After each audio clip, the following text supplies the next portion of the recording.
റോസ്മേരിയുടെ വിവാഹം നിശ്ചയമായിരുന്നു ഇന്നലെ. പക്ഷേ നടന്നില്ല. പള്ളിയിൽ എല്ലാവരുടെയും മുന്നിൽ വെച്ച് മനസ്സമ്മതം ചോദിച്ചപ്പോൾ അവൾ തുറന്നു പറഞ്ഞു സമ്മതമല്ലെന്ന്. പിന്നെ ആകെ പ്രശ്നമായി. എന്ത് ചെയ്യാനാ? ചെറുക്കനും കൂട്ടരും അവരുടെ പാട്ടിന് പോയി. എന്നിട്ട് ബാക്കി വിശേഷമൊന്നും എനിക്കറിയില്ല. ഞാൻ എത്ര ശ്രമിച്ചിട്ടും അവളെ കാണാൻ കഴിഞ്ഞില്ല. ഏതായാലും 2 ദിവസം കഴിഞ്ഞ് നീ അവളെ ഒന്ന് വിളിക്കേ, അല്ലെങ്കിൽ അവിടം വരെ ഒന്ന് വാ. ആ പിന്നെ വേറൊരു പ്രധാന കാര്യം പറയാനാണ് ഞാൻ വന്നത്. നീ എന്നെ ചീത്ത പറയരുത്. വളച്ചൊടിക്കാതെ കാര്യം പറയടാ.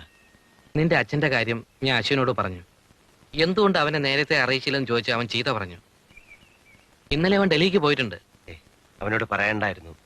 പറയാതിരിക്കാൻ എനിക്ക് കഴിഞ്ഞില്ല. നിന്റെ അച്ഛന്റെ ജയിലിലെ സ്ഥിതി ഞാനും കണ്ടതല്ലേ. ഇത് പറയാൻ വേണ്ടിയാ ബാംഗ്ലൂരിൽ നിന്ന് ഞാൻ വന്നത്. ഇന്ന് തന്നെ തിരിച്ചു പോകും. സാറ് പറഞ്ഞ നേരാണ്. അത് ഇതുവരെ കൺഫേം ഒന്നും ആയിട്ടില്ല. അനന്തന്റെ അറസ്റ്റിനെ കുറിച്ച് അവർ ഡീറ്റെയിൽസ് ചോദിച്ചിട്ടുണ്ടാവും. ഡൽഹിയിൽ ആരെ അനന്തം പിടിച്ചത്? ആരെങ്കിലും ഉണ്ടോടോ അയാൾക്ക് അവിടെ? എനിക്കറിയത്തില്ല. അനന്തനെ പുറത്തു വിടാതിരിക്കാൻ ഇനി എന്താ ഒരു മാർഗം എന്ന് പറഞ്ഞ എനിക്കെന്ത് ചെയ്യാനൊക്കും? ഡൽഹിയിൽ നിന്ന് വിളിച്ചു പറഞ്ഞാൽ ചെയ്യാതിരിക്കാൻ എനിക്ക് കഴിയില്ല. വിടുവെന്ന അയാളുടെ സംസാരത്തിൽ നിന്ന് മനസ്സിലാക്കാൻ കഴിഞ്ഞത്. എന്തൊരു നെറിവുകേടാ അയാൾ കാണിച്ചത്. നീ എന്തോന്നാ പറഞ്ഞേ?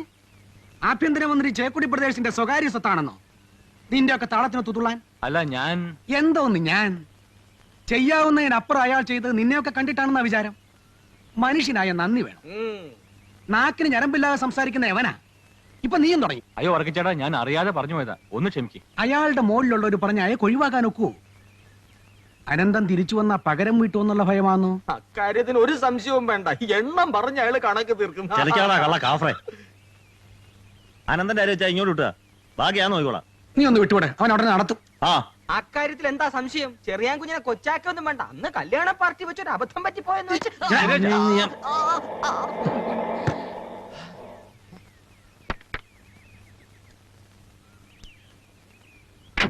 താനെന്താടോ പണിക്കരെ അത്യാവശ്യമായിട്ട് എന്നെ കാണണമെന്ന് പറഞ്ഞേ? പറയാം.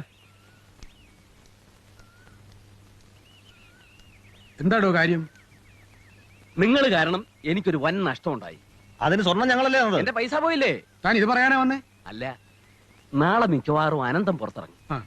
അത് നിങ്ങൾക്ക് ഇഷ്ടമുള്ള കാര്യമല്ല, എനിക്കും.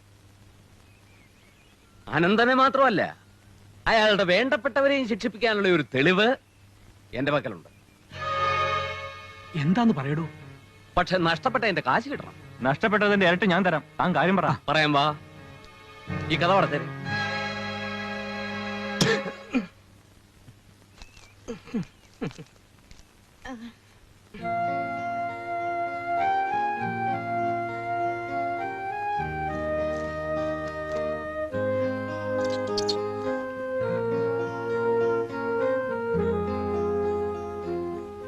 ഞാൻ കാരണം സാറിന് ഒരുപാട് ചീത്ത കേൾക്കേണ്ടി വന്നു. ഓ, അത് സാരമില്ല. വരട്ടെ. ഓ.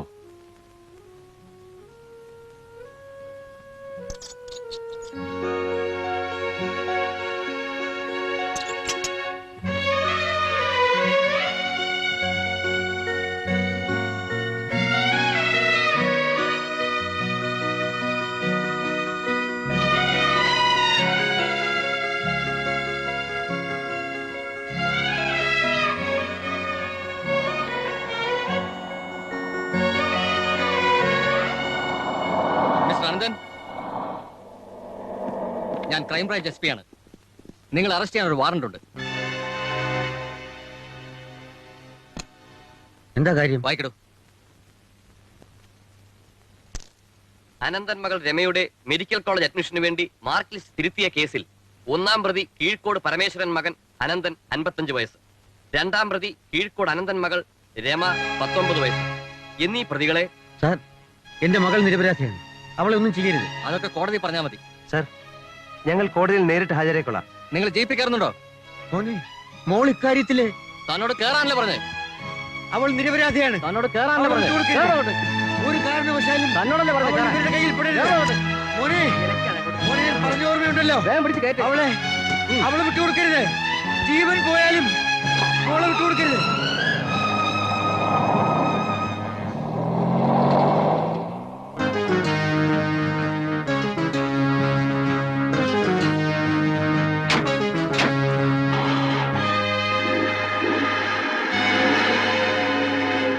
ആശാനും കേസി വന്ന് വീട്ടിൽ പോണം. അവർ എത്ര നിർബന്ധിച്ചാലും രമയെ വിട്ടുകൊടുക്കരുത്. ആശാനെ, എനിക്ക് മനസ്സിലായി, വിട്ടുകൊടുക്കില്ല. എന്തു വന്നാലും ശരി.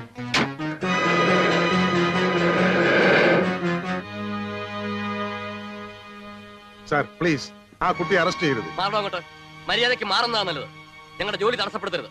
ദയവ് ചെയ്ത് ഞങ്ങൾ പറയുന്നൊന്ന് കേൾക്കണം. അവൾ നിരപരാധിയാണ്. ആരൊക്കെയോ വൈരാഗ്യം കൊണ്ട്. അതെല്ലാം കോടതി പറഞ്ഞാൽ മതി. ഞങ്ങൾക്ക് അറസ്റ്റ് ചെയ്യാനുള്ള ഓർഡർ ഉണ്ട്. ഞങ്ങൾ അറസ്റ്റ് ചെയ്യും. സാറിനില്ല സഹോദരിമാര്, ആ കുഞ്ഞിനെ ഉപദ്രവിക്കരുത്. അറസ്റ്റ് ചെയ്ത് നാട്ടുകാരെ മുമ്പില് നാണം കെടുത്തരുത്. ഡിവൈഎസ്പിയോട് പറഞ്ഞപ്പോ അയാൾക്ക് വലിയ വിഷമം അനന്തന്റെ മോളെ അറസ്റ്റ് ചെയ്യാൻ. ഞാൻ കമ്മീഷണറെ വിളിച്ചു പറഞ്ഞു. അയാൾ ആളെ അയച്ചിട്ടുണ്ട്. എന്താടോ പേപ്പർ കീറുന്നേ? അവന്റെ ആ ഡിവൈഎസ്പിയുടെ ചീട്ട് കീറാൻ സമയമായല്ലോ എന്ന് ഓർത്ത് കീറിപ്പോയതാ. അപ്പൊ കാശ് ഉടനെ തരാൻ പറയണം. തരാടോ പണിക്കരെ, ഞാൻ വീട്ടിലെത്തിച്ചേക്കാം. ശരി, ഞാൻ ഇറങ്ങട്ടെ. ഓ, ഞാൻ പ്രതീക്ഷിക്കും. എത്തിക്കാടോ.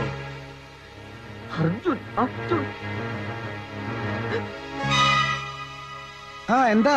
എന്റെ അച്ഛനെ വീണ്ടും അറസ്റ്റ് ചെയ്തു. അനിയത്തിക്ക് അറസ്റ്റ് വാറന്റുണ്ട്. അവൾ നിരപരാധിയാണ്.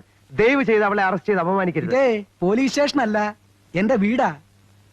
അനിയത്തിയെ അറസ്റ്റ് ചെയ്യാതിരിക്കണമെങ്കിൽ കാണേണ്ടവരെ താൻ കാണണം. അവിടെ ചെന്നപ്പോ അറിയാൻ കഴിഞ്ഞത് ഈയുടെ കാര്യങ്ങൾ തീരുമാനിക്കുന്ന ഇവിടാണെന്നാ. ഓഹോ, എങ്കിൽ ദാക്ഷിണ്യം ഒട്ടും പ്രതീക്ഷിക്കണ്ട. അവളെ അറസ്റ്റ് ചെയ്യും. തന്നെ കൊണ്ട് ഞാൻ വേണ്ടെന്ന് പറയിപ്പിച്ചാലോ? എന്താ ഭീഷണിയാണോ? അതെ, ഭീഷണിയാ. ശങ്കരേട്ടാ, രാമൻകുട്ടിയോ? താനെന്താ ഇവരുടെ കൂടെ? എന്താ ഇയാളെ ഞങ്ങൾക്ക് കിട്ടില്ലെന്ന് വിചാരിച്ചോ? അതോ ഇയാളൊന്നും മിണ്ടില്ലെന്ന് കരുതിയോ? പണിക്കരെ, ആരായി രാമകുട്ടി? ഞാൻ പറയാം. ഇയാളാണ് പണിക്കരുടെ മാർക്ക് ലിസ്റ്റുകൾ തിരുത്തി കൊടുക്കുന്ന യൂണിവേഴ്സിറ്റിയിലെ ഉദ്യോഗസ്ഥൻ. അഡ്മിഷൻ വേണ്ട ആളുകളെ തേടിപ്പിടിച്ച് വൻ തുകകൾ വാങ്ങി ഇയാൾക്ക് നക്കാപ്പിച്ച കൊടുത്ത് പണിക്കർ കാര്യം സാധിക്കും. എന്റെ അനിയത്തെ അറസ്റ്റ് ചെയ്തുകൊണ്ട് മാത്രം ഇത് അവസാനിക്കില്ല. അവളുടെ പേര് കോടതിയിൽ വന്നാൽ പല പ്രമുഖന്മാരുടെ മക്കളുടെ പേരും അവിടെ വെച്ച് പുറത്താകും. അക്കൂട്ടത്തിൽ സാറിന്റെ സുഹൃത്തും രക്ഷിതാവുമായ ആഭ്യന്തരമന്ത്രി ഗോപാലപിള്ളയുടെ മകളുടെ പേരും വരും. മന്ത്രിയുടെ മകളായതുകൊണ്ട് കോടതിയിൽ കേസ് ചാർജ് ചെയ്യില്ല എന്ന് നിയമമൊന്നുമില്ലല്ലോ. പാവം കുറച്ച് ദിവസം അയാളുടെ മന്ത്രി കസേരയിലോട്ട് കയറിയിട്ട് അതിന് മുമ്പേ ചീഞ്ഞ് നാറി ഇറങ്ങേണ്ടി വരും. ഇനി താൻ തീരുമാനിച്ചോ എന്താ വേണ്ടതെന്ന്? ഈ പറഞ്ഞതെല്ലാം നേരാണോട് പണിക്കരെ?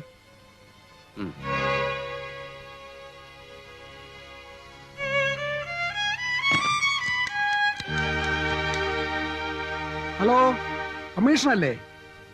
ഇത് എബ്രഹാം വർക്കി. ഞാൻ മുമ്പ് വിളിച്ചു പറഞ്ഞിരുന്ന ആ കേസ് രജിസ്റ്റർ ചെയ്യണ്ട. എന്തായി? കമ്മീഷണർ വിളിച്ചിരുന്നു, അറസ്റ്റ് ചെയ്യണ്ടെന്ന് പറഞ്ഞു. പാപ്പുവാ.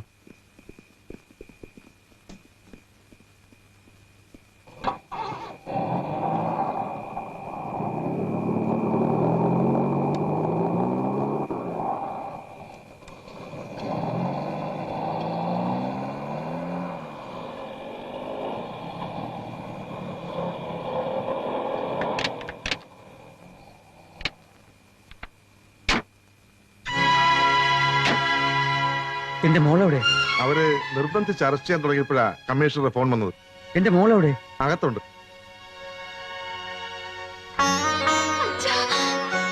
മോളെ,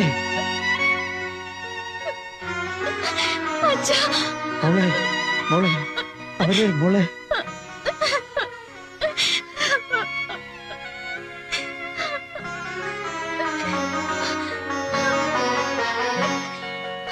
സാരമില്ല മോളെ, സാരം.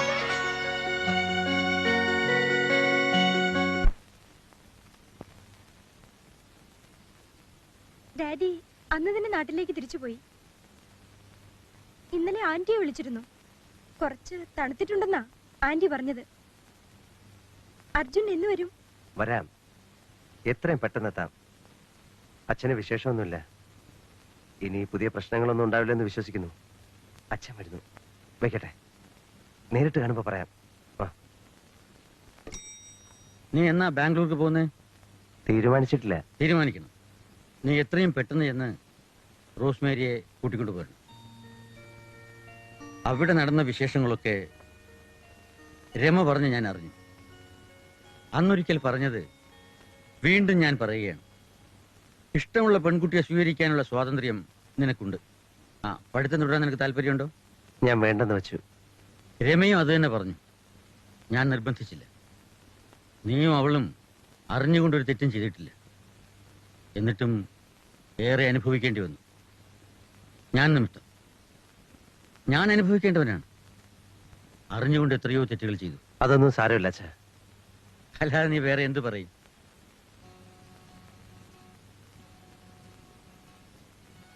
നീ എന്റെ കൂടെ ഉണ്ടാവുമ്പോ മനസ്സിനൊരാശ്വാസം. നീ ഇന്ന് പ്രാപ്തനാണ് എന്നെക്കാൾ. ഈ നാടും ഇവിടുത്തെ ബിസിനസ് ഒന്നും നമുക്ക് വേണ്ട അച്ഛാ. നമുക്ക് ബാംഗ്ലൂരിൽ സെറ്റിൽ ചെയ്യാം. പിന്നെ കഴിഞ്ഞതൊക്കെ കഴിഞ്ഞു. ഒരുപാട് കണക്കുകൾ തിരിച്ചു വയ്ക്കാൻ അച്ഛന്റെ മനസ്സിൽ ബാക്കിയുണ്ടാവും. അതൊക്കെ മറക്കണം. എനിക്കും രമയ്ക്കും വേണ്ടി ഇനിയുള്ള കാലം സമാധാനത്തോടെ കഴിയണം. അതും കൊണ്ട് കൂടിയാണ് ഞാൻ പറഞ്ഞത് നമുക്ക് ബാംഗ്ലൂർക്ക് പോകാമെന്ന്.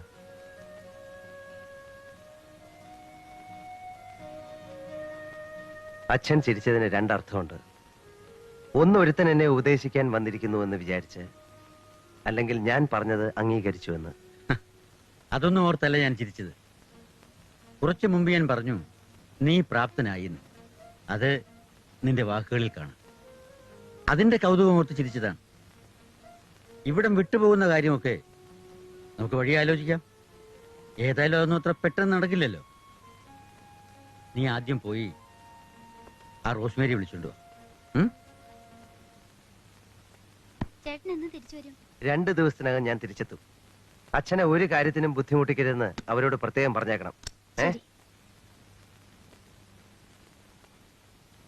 അത് ശരിയാണ് വർക്കിച്ചേട്ടാ. പക്ഷെ പറയാനുള്ളത് പറയാണ്ടിരിക്കാൻ പറ്റൂ. അവൻ ശത്രു ആയാലും ഒരു കാര്യം അംഗീകരിച്ചേ ഒക്കൂ. ബുദ്ധിയിലും ശക്തിയിലും അവൻ അനന്തനെ കവച്ചു വെക്കും. ചേക്കുടി മൂത്തതിനോടും ഇളയതിനോടും വർക്കിച്ചേട്ടനോടും പല പ്രാവശ്യം പറഞ്ഞില്ലേ ആ പലിശക്കാരൻ പണിക്കരെ നമ്പരുതെന്ന്. പണിക്കരെ നമ്പിനാൽ നമ്പിനവൻ ഉജ്ജ്വലമായിരുന്നു പ്രകടനം. പിന്നെ എന്താ പ്രശ്നം? ക്യാബിനിലുണ്ട്. ഞാനും കൂടി വരാം. ആ ആന്റണി കൊടുത്ത കേസിന് കോടതിയിൽ നിന്ന് കമ്മീഷൻ വെച്ചിട്ടുണ്ട്. നമ്മുടെ സ്ഥലത്തുള്ള ആന്റണിയുടെ ഫാക്ടറി പരിശോധിച്ച് ശരിയാണോന്ന് അറിയാൻ. പുലിവാലാകുമല്ലോ. ഇടിഞ്ഞു പൊളിഞ്ഞ് വീഴാറായ കെട്ടിടം എന്നാ കോടതി പറഞ്ഞിരിക്കുന്നത്. അവരൊന്ന് നോക്കുമ്പോ ഇന്നലെയും കൂടി വർക്ക് ചെയ്തുകൊണ്ടിരുന്ന ഫാക്ടറി ആണെന്ന് കാണുമല്ലോ. ആ വർക്ക് എവിടെ? അയാൾ എന്ത് ചെയ്യാനാ? അച്ചായനെ സമ്മതമാണെങ്കിൽ ഞാൻ വഴി ഉണ്ടാക്കാം. ഇത് പ്രശ്നമാകുമേ. അല്ല, അവിടെ പ്രശ്നമാകും. ആ മനസ്സിലായി. അവൻ ഇന്നലെ പോയി ബാംഗ്ലൂർക്ക്. നാളെ രാവിലെ വരും. വരുമ്പോ പറഞ്ഞാൽ മതിയല്ലോ. പച്ചക്കട്ടെ. ഓ, ആരാച്ചത്? ആ DYSP പവിത്രനാ.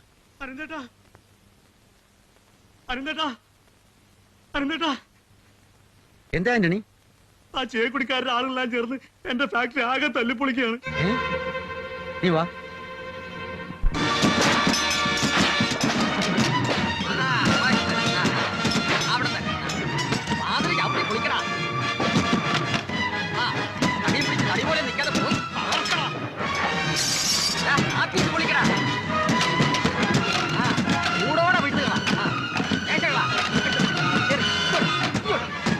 രാവിലെ ഈ കമ്പനിയുടെ ഒരു പൊടി പോലും കാണാൻ ആന്റണി അടിച്ചു പൊളിക്കണം.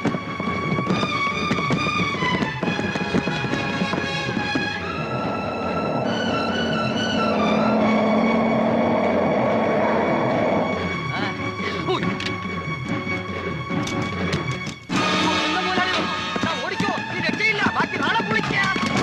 കമ്പനി തന്നെ പൊളിക്കുന്നേ. മക്കളെ കൊന്നുകളല്ലേ? എന്റെ പൊന്നനന്തേട്ടൻ എന്നെ ഒന്നും ചെയ്യരുത്. ഞാനിതൊന്നും അറിഞ്ഞതല്ലേ. കിടക്കണ പുറത്ത്.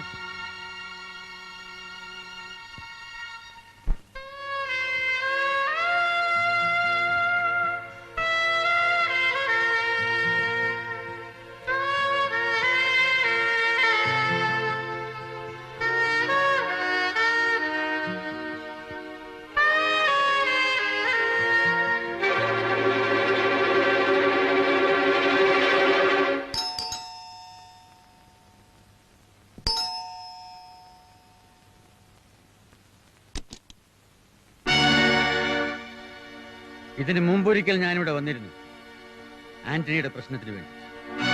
അന്ന് നീ എന്നെ ജയിലിലാക്കി. ഇന്ന് ഞാൻ വീണ്ടും വന്നിരിക്കുകയാണ് അതേ പ്രശ്നത്തിന്റെ പേര്.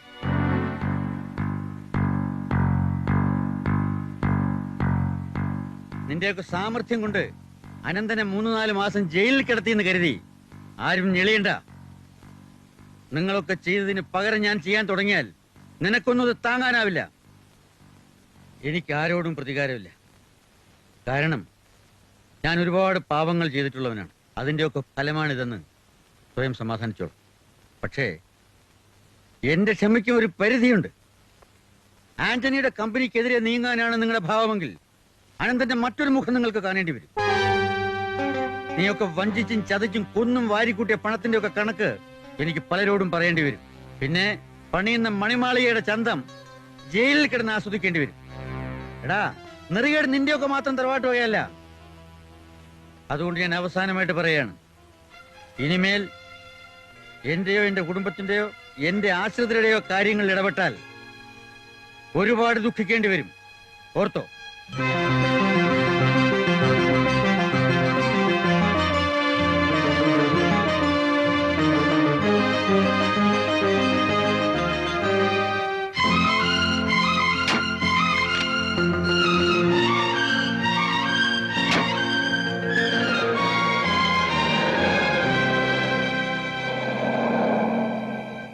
അപ്പോഴേക്കും അയാൾ ഇവിടെ എന്തായാലോ എന്ത് പറയാനാ, ഞങ്ങൾ ഒരു ഭാഗത്ത് നിന്ന് സാധനങ്ങൾ ഒഴിച്ചു തുടങ്ങിയതാ.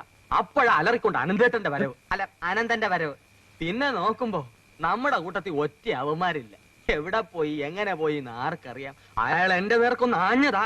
ഭാഗ്യത്തിന് ഞാൻ രക്ഷപ്പെട്ട് ഇങ്ങോട്ട് ഓടിപ്പോന്നു. അല്ല, എനിക്ക് അറിയാൻ മേലാഞ്ഞോണ്ട് ചോദിക്കുക, എന്തിനാ എല്ലാവരും അനന്തൻ എന്ന പേര് കേട്ടാ ഗിടീട വിറയ്ക്കുന്നത്? ഇവനാരായി അനന്തൻ? ഇങ്ങനെയല്ല കൈകാര്യം ചെയ്യണമെന്ന് അന്ന് പറഞ്ഞതാ. അന്നേരം തന്നെ സമ്മതിച്ചില്ല. തയ്യാറായിച്ചോ കമ്പി എണ്ണാൻ? ഒരു ഹോട്ടലും ചെറിയ കുഞ്ഞെ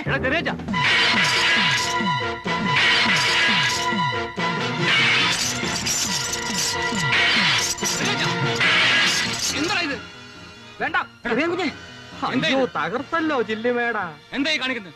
ഇനി എന്തിനാ ഇത്? അവൻ ജീവിച്ചിരിക്കുന്ന നടക്കാൻ പോകുന്നില്ല ഹോട്ടലും ഷോപ്പിംഗ് കോംപ്ലക്സ്. ഞാൻ അന്നേ പറഞ്ഞില്ലേ ജയിലിൽ നിന്ന് ഇറങ്ങി അനന്തന്റെ വീര്യം കൂടുവന്ന്. ഉടനെ എന്തെങ്കിലും ചെയ്തില്ലേ നിങ്ങളുടെ ആഫീസ് പൂട്ടും. എടാ ബാവ, നീ പോയാ സുലൈമാനെ വിളിച്ചിട്ട് വാ. സുലൈമാനെയോ? എന്തിനാ? അതൊക്കെ ഉണ്ട്, നീ പോയി വിളിച്ചിട്ട് വാ. ആ